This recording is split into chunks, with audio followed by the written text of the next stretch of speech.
mga ginintuang kasaysayan.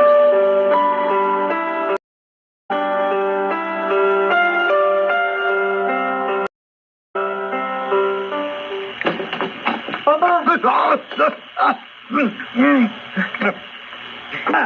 Nico! Ano ka ba naman? Muntik na kitang mabugahan ang iniinom kong kape. Kakagulat ka. Pasensya na ako kayo. Bakit ba? Ano ba nangyari at parang hinahabol ka na kung ano? Kasi si Mang Amado Ano na naman nangyari sa kanya? Ayun nagwawala sa tindahan ni Aling Goring. Ha? Bakit? Galit na galit kay Aling Isidre. Bakit? Ano ba nangyari? Kasi napahiya siya sa mga tao doon. Oo. Renato kasi siyang parang bata. Paluin ba naman ng patpat habang nakikipag-inuman sa kalalakihan doon? Nakantsawan. Kaya yun, galit na galit at naghahamon ng away. Si Aling Isidra. Pumunta ako sa presinto dahil ipapahuli niya raw si Mang Amado sa mga polis.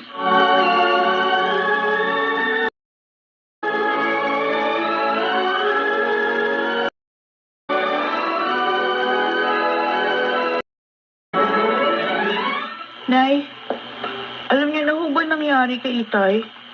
Oo. Nagwala siya sa tindahan ni Aling Goring.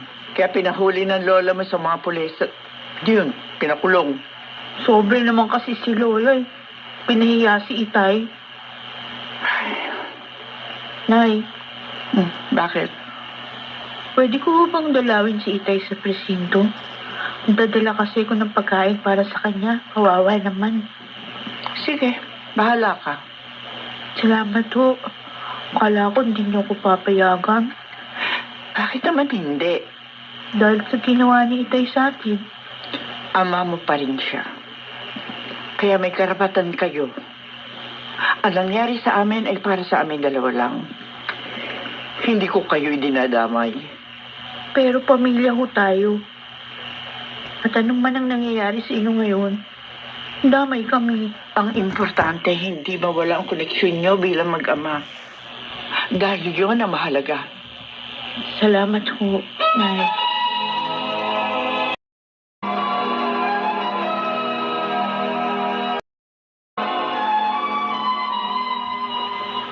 Tama lang siguro yung sinabi ko kay Joanna.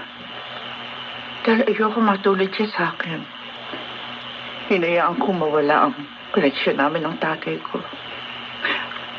Ang pagkakaiba nga lang, si Itay nagpakalayo-layo na sa amin. Hindi ko na siya nakita pa. Si Amado narito pa rin siya sa lugar namin. Patuloy na nakikita ng mga anak ko.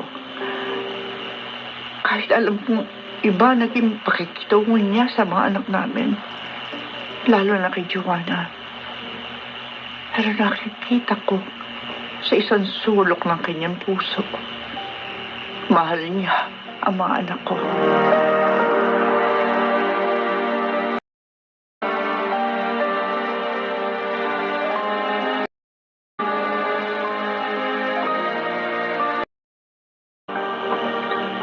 Joanna, Nico?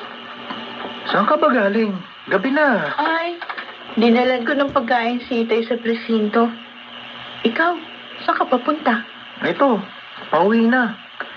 Galing kasi ako sa kaibigan ko eh. Ay, ganun. Uy, di sabay na tayo. O siya, sige. Tayo na. Nakakulong pa rin ba si Mang Amado? Oo. Pero sabi naman nung pulis na nakausap ko, maya-maya lang daw, palalabasin na nila ang Itay. Pina-12 oras lang naman daw kasi ni Lola Isida ang Itay dahil nga sa panggugulo. Ganun ba? Oh, ang lalim naman yata ng buntong hininga mo. Wala. Naisip ko lang kasi, nakakasawa na. Puro na lang problema. Buti ka pa. Tahimik ang buhay, di tulad namin. Joanna, may problema rin kami. Pero sabi nga, kanya-kanya lang tayo ng problema. Alam ko naman yun. Kaya lang nakakasawa na eh. Naturingan ngang Kompleto yung mga magulang ko. Magkahiwalay naman. Pati si kuya, di na rin umuwi. Kami na lang ng ina yung natitira sa bahay. Joanna, Ang gulo ng buhay namin, no? Ano kaya kung kung ano? umalis na rin ako? Hmm? Maghanap na lang ako ng trabaho. Kahit katulong sa bahay. Matutulungan ko ng nanay ko. Ano? Oo. Oo. Siguro nga, tama ang itay. Wala naman talaga akong mapapala sa pag-aaral ko. Bobo naman talaga ako eh. Kaya nga kahit na anong pagsisikap ko, walang mangyayari. Sayang lang yung pagod ko. Joanna, huwag kang mag-isip ng ganyan. Dahil... Tama. Titigil na lang ako sa pag-aaral ko.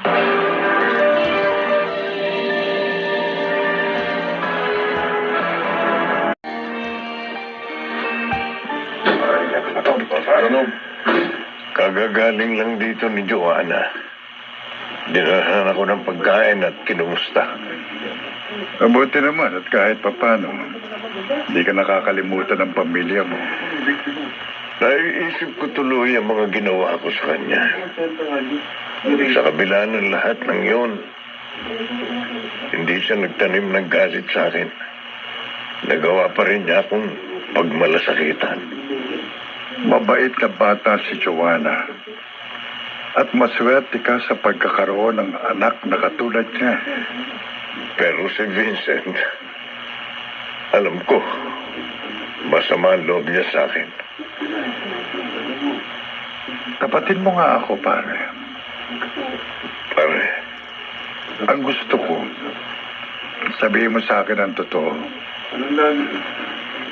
Ginawa mo ba ang banta mo sa anak mo?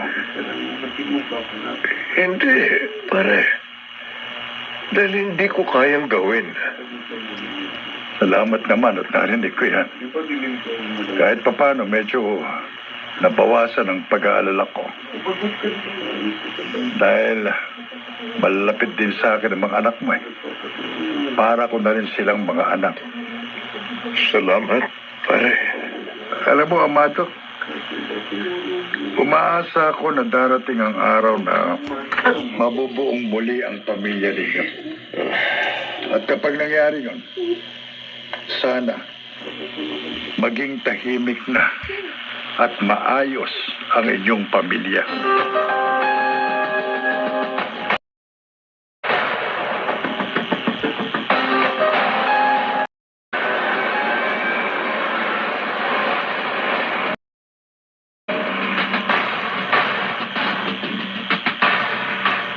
Mabuti naman at sinabi mo sa akin, Nico. Salamat. Wala akong anuman, Lolo. Ginawa ko to dahil kaibigan ko si Joanna. Hindi ko gusto ang balak niya. Tama ka. Sana kausapin niyo siya. Baka sakali magbago pa ang isip niya. Tingin ko kasi desidido na siya eh. Oh, Hindi na nga ako pumasok kanina sa klase nila. alam mo, Nico, kahit papano, nakikita ko na mapalad siya. At nagkaroon siya ng kaibigang katulad mo na may malasakit at pagpapahalaga sa pagkakaibigan. Sa amin siya hindi mapalad. Lolo, Sige na, umuwi ka na. At baka hinahanap ka na sa inyo. sige Lolo. Kayo na sana ang bahala. Oo, salamat ha. Sige ho, tutuloy na ho ako. Kawawa naman ang mga apo ko. Dahil sa kagagawan ko, silang umaani ng lahat. Kung naging mabuti lang sana akong ama kay Carmelita, siguro, hindi ganitong buhay nila. Walang ibang dapat sisihin sa nangyayari sa kanila, kundi ako. Kasalanan kong lahat.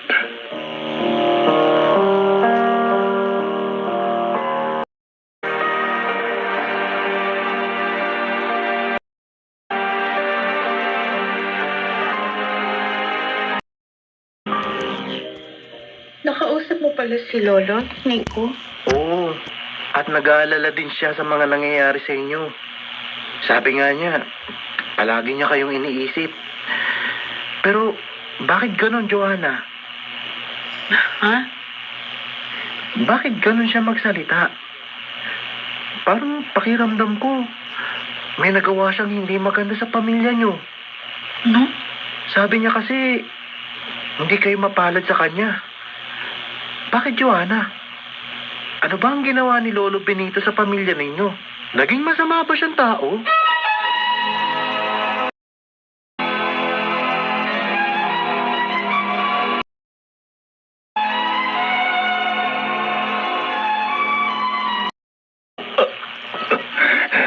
Bakit pa ganito ang nararamdaman ko? Nilalamig ako. At nananakit ang buong katawan. At parang hinang-hina ako. Nilalagnat yata ako. Mabuti pa. Gahanap ako kahit paracetamol man lang.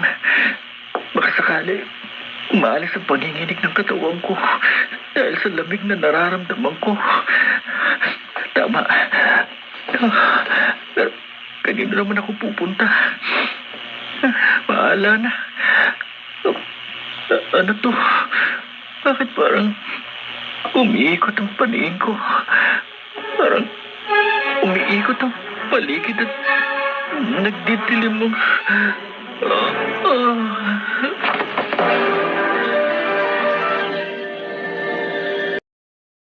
Mga ginintuang kasaysayan.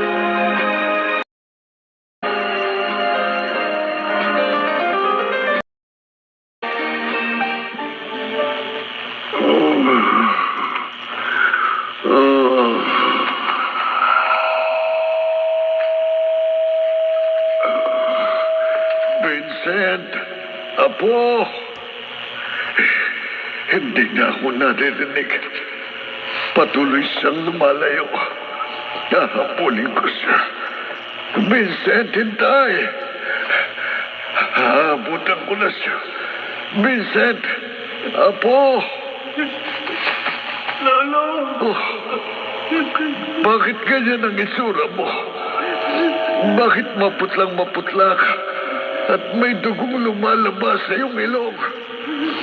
Anong nangyari sa iyo, Apo? Ano? Vincent, Apo, ano ba? Panaginip. Napanaginipan ko ang aking Apo. Anong ibig sabihin ng panaginip kong yun? Ano?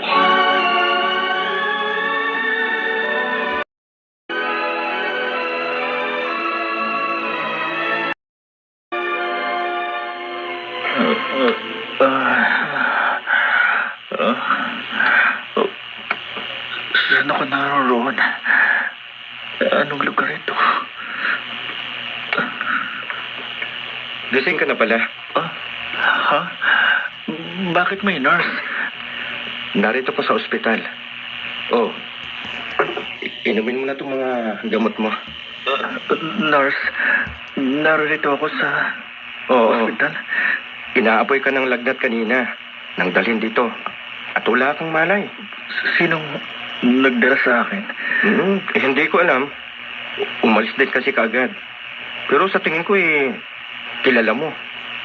Kasi alam niya ang pangalan mo. At sinabi sa amin at nagbilin na huwag ka raw naming pababayaan. At nag-iwan pa siya ng pera. O, ito ang tubig, ha?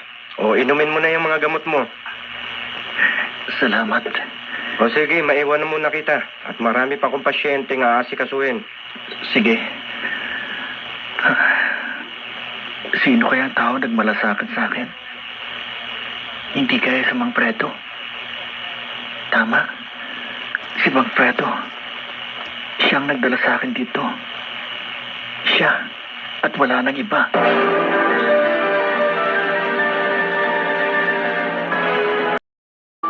Si Mang Fredo nga kaya ang nagdala kay Vincent sa hospital. Sa nangyayari naman kay Amado at Odessa, kung Hudyat na kaya ito na may pag-asa pang mabuo ang pamilya ni na Carmelita.